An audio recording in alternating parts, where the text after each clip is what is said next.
Hey everyone, and welcome to Already Cancelled. I am Peter, that is Connor, and we are going to talk about Star Trek The Next Generation Season 3, Episode 18.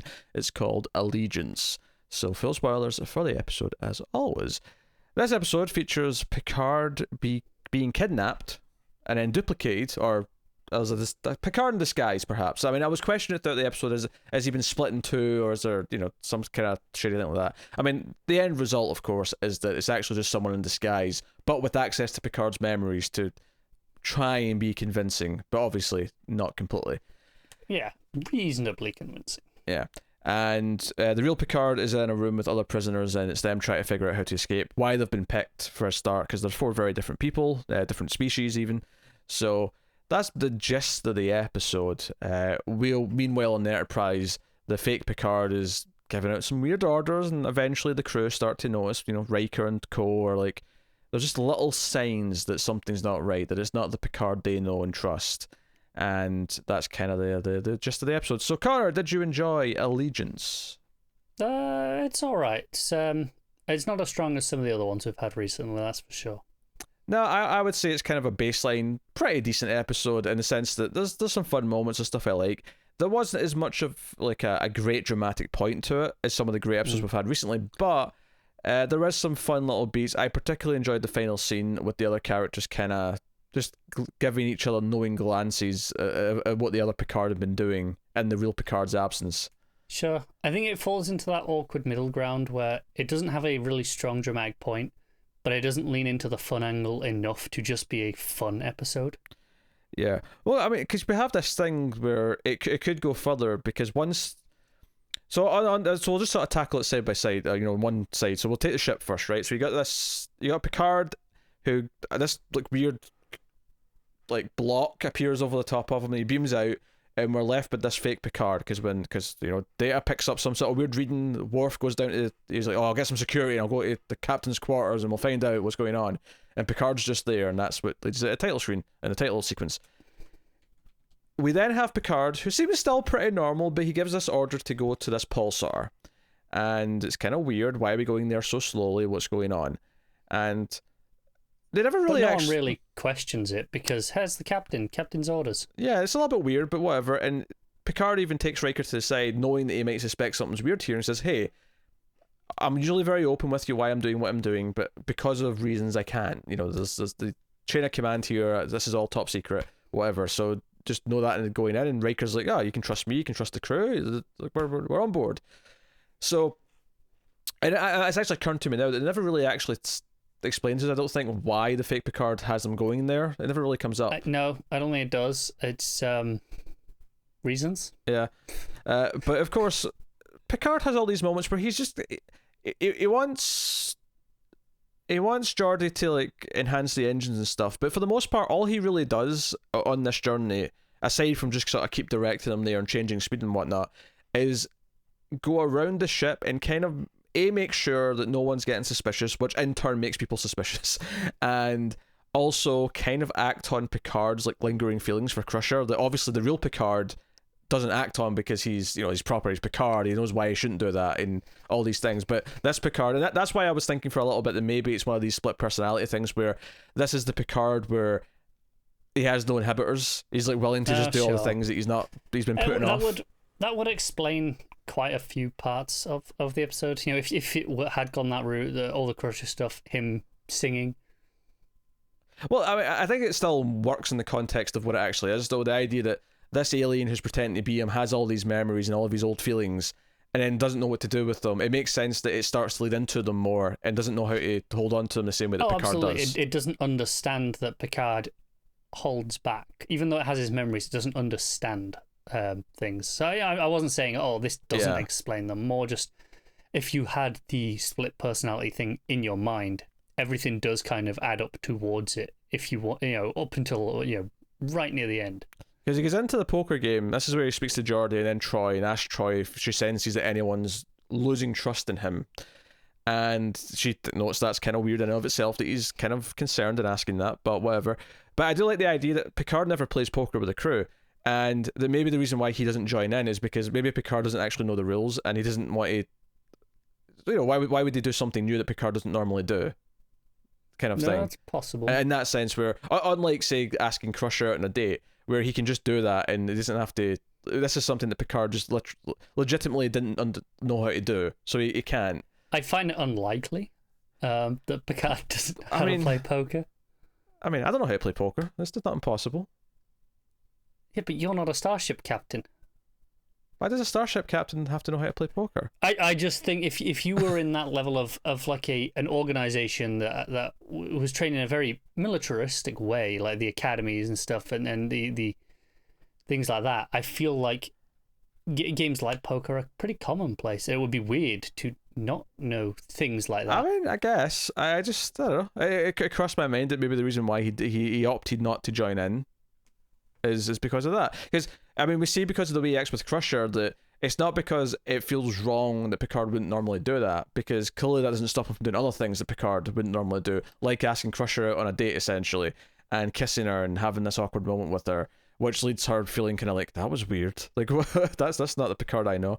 Or even later on, when he goes into 10 Forward and buys everyone a round of drinks and then says, oh, after a toast in the academy, we would have a song. So he just starts singing in front of everyone, and which was disturbing, might I add. That's why I put that out there. Very disturbing.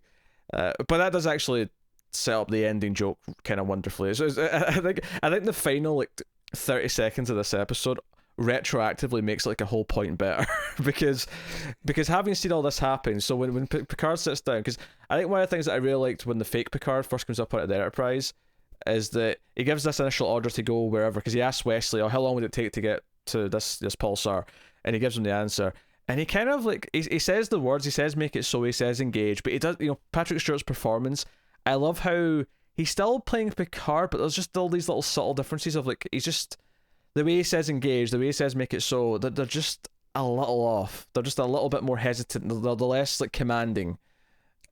Yeah, I think it's something that you have to be a good actor to pull off, right? To be so familiar with your routine lines and be able to shift them just enough that it feels off, but still close enough that it works. Yeah. It's such a fine line. But he does it really well. And so this moment at the end where Riker says something about his singing voice, and Picard's like, oh, I look forward to your report, I think. And then it's this wonderful moment where there's no lines, because one of the statements that the aliens were making before, that the aliens that have held him captive, is that they don't have to use words to communicate verbally, and it's it's this primitive thing that all of us other races have to do, and Picard kind of beats them with just giving a glance to someone, which so they all know that they've got a plan. They're all like sort of just giving these knowing glances, and they turn on this beam to hold them in place to prove that they can still do this, and that's how they win, right? Essentially. So it's wonderful that this final joke is Crusher coming in and just sitting down without a word being uttered. She just sits down next to the captain. I mean, she might say, like, nice to have you back, Captain. She might say like a nonchalant line like that. I don't think she does. But I don't think she does either. But there may be a line like that. But regardless, she comes in with little to no dialogue, sits down, and there's just the glances that she gives him, and then the glances she sort of gives Riker, and Picard kind of noticing all of this, and just all of a sudden feeling very uncomfortable, like, oh god, what did I do? What did the other Picard do? Oh no. Yeah. It's something just. I think the acting in this episode does elevate it a little bit beyond what the concept is, and it's not that the concept doesn't have weight, because before we get to this point, we have Riker essentially having to like take command of the Enterprise and say, no, I'm relieving you of duty, and Worf has to back him up. Like we could have went, because sometimes Star Trek, some of these recent episodes that we've loved have really taken the idea that they're rolling with and really go down the drama route of it, of okay, what does this mean to the characters, what was the implications of this, and this idea here that Riker and the rest, because they have this little meeting, but even before this scene, where they all kind of agree with each other, all of our main characters, that Picard's not quite being Picard. And then Riker has that one-on-one with fake Picard where he's like, hey, I might have to take command here because you're not telling me why we're going to this place. And then it gets to the point where Picard says, go closer to the pulsar, and Data, in no uncertain terms, says, that will destroy the ship and we will all die. Like, we can't do that. And Picard's like, no, make it so. Just make it so. Without caring. Yeah. And that's when Riker steps up and says, no, belay that order, I'm taking command of this ship. and it becomes this thing. And I was almost getting like a minor flashback to like Crimson Tide with the as the third in command going to follow orders of the second in command when this moment comes. And obviously it's not as like Willie or wanting it, because Worf knows that Picard's acting weird. He's been seeing it too. Yeah. But there's more here, because what if they weren't sure? What if it wasn't? Because I think in the moment right before here where Picard's leading them to their certain death, it's like, okay, they have to take command. There's no question to us as the audience. But what if Riker and the crew had to make this choice without it being this certain? Yeah, that would have been more interesting for sure. Yeah. I think like there are points here where I feel like the drama could have been leaned into in a much more evolved way. Like when Riker takes Picard to one side to talk to him, that look, I might have to take control here because I don't think you're acting correctly. And Picard basically just kind of threatens him. It's like, well, I'll just have to write up my report my own first. Essentially, and it's like, and say that you're unfit for duty, and it'll be my word against yours. And I'm like, there are things here where, okay, that's a really interesting angle. Like, can Riker just, if Picard, the captain, refuses to give up, what does Riker do? And it doesn't really follow up on it because it just ends up being like, oh well, okay, well I'll let it slide for now, and then it's when it gets to, well, it's certain death now. Yeah, I mean, presumably, like he would have other officers backing up his decision. Like he would have to get other people to agree with them that the captain's not fit for duty. I mean, obviously the Doctor is one who can step in and say for certainty, I know I'm telling you the captain's not fit for duty.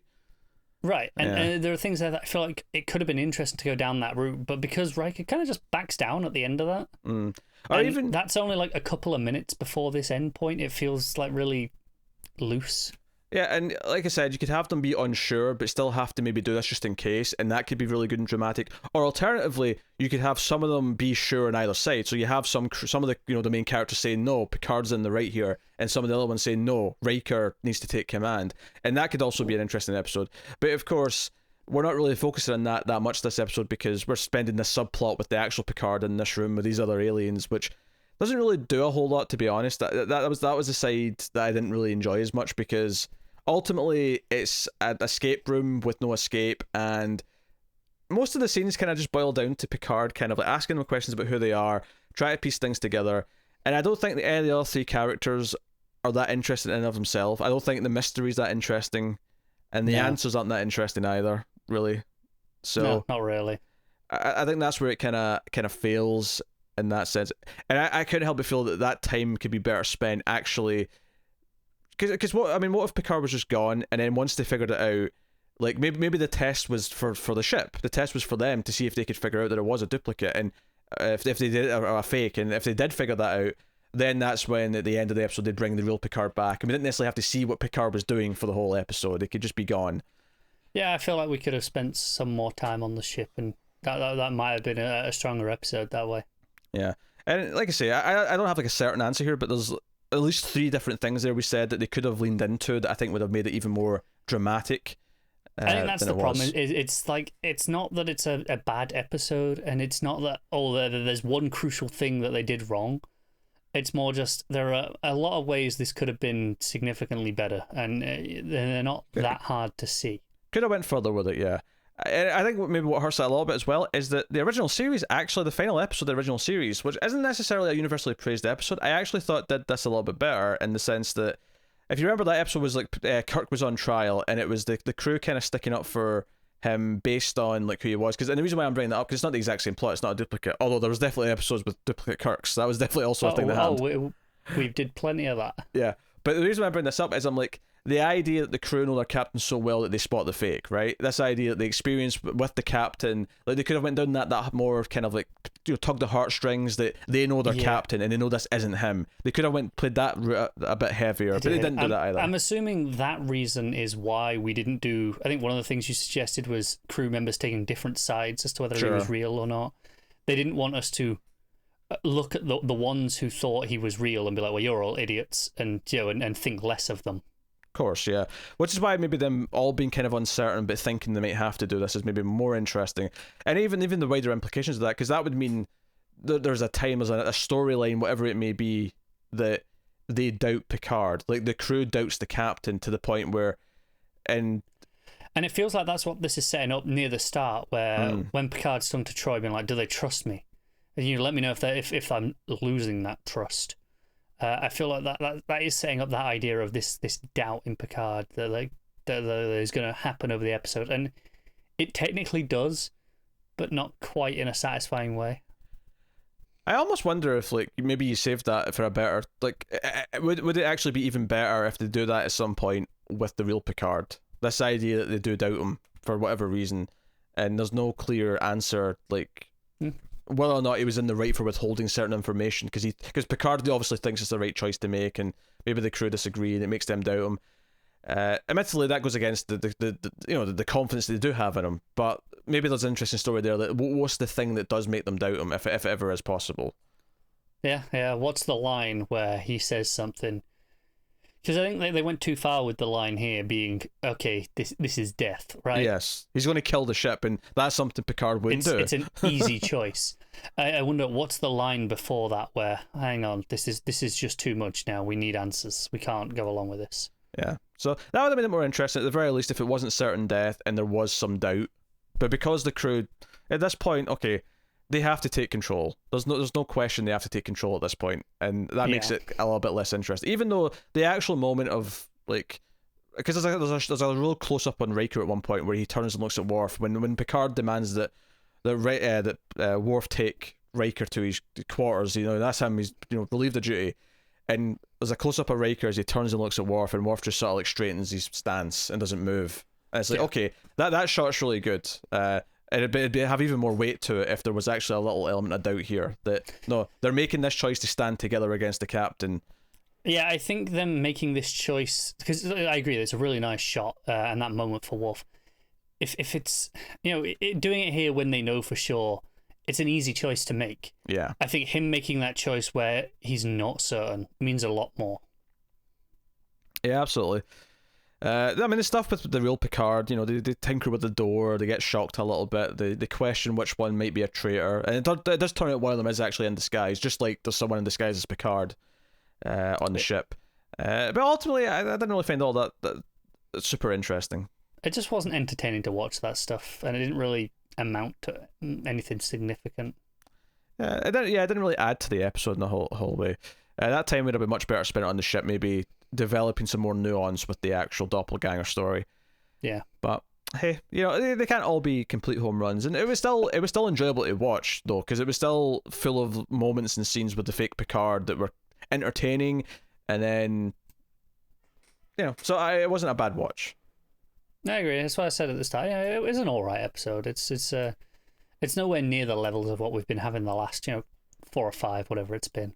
Absolutely. But I mean, it's alright. So we'll look ahead at next week's episode then. So episode 19 of the season is called Captain's Holiday. If you enjoyed Picard with his chest hair out a couple of episodes ago, you got the image here on IMDb is telling me we're getting a lot more of that. Is he in Hawaiian shorts? Very short. It's not Hawaiian shorts, but they're even shorter than that. Okay. In my head, I can picture Patrick Stewart in Hawaiian shorts. Maybe I have seen that somewhere, but there's a very clear image of him in like Hawaiian shorts. Yes. So here's the description on IMDb. After meditating, I've misread. After mediating a difficult trade agreement. I thought he maybe meditating on his holiday, so that wasn't completely ridiculous in my head. But anyway, after mediating a difficult trade agreement, Captain Picard is encouraged to take a much-needed rest on a vacationing planet, where he's visited by a strange race from the future in search of a dangerous weapon. I mean, it's a bit vague, but... Yeah, could go either way. It says that we're going to be seeing a lot of Picard on his own, though. It doesn't sound like we're going to see a lot of the rest of the crew. The crew, no. But we'll see. Maybe they've got a subplot. We'll find out. But that is Captain's Holiday. That's coming next time. But of course, you let us know what you thought of this week's episode in the comments. You can like and subscribe. Liking is really important on YouTube. It lets the algorithm know that we're worth sharing out, and that you recommend us to other people that are maybe into Star Trek or into podcasts or into TV reviews, whatever it may be. So please do that, and obviously it's a nice free way to support us. But you could do it also not for free if you want to go to patreon.com/MailFuzzTV and support us for as little as $1 per month. You get an exclusive already cancelled on 6 Feet Under that we're working through. We do an episode of that every couple of weeks, so go and have a look and see if you're interested. $5 tier gets you early access to a bunch of stuff, including these Star Trek reviews, so maybe you're interested in that. So go and have a look and see if you want to support us and get some bonuses for your troubles. But otherwise, that is us, guys. On Twitter @mail_fuzz. Keep watching TV, guys, and keep watching Star Trek. And remember that when it comes to the ladies, Wesley Crusher is in complete control.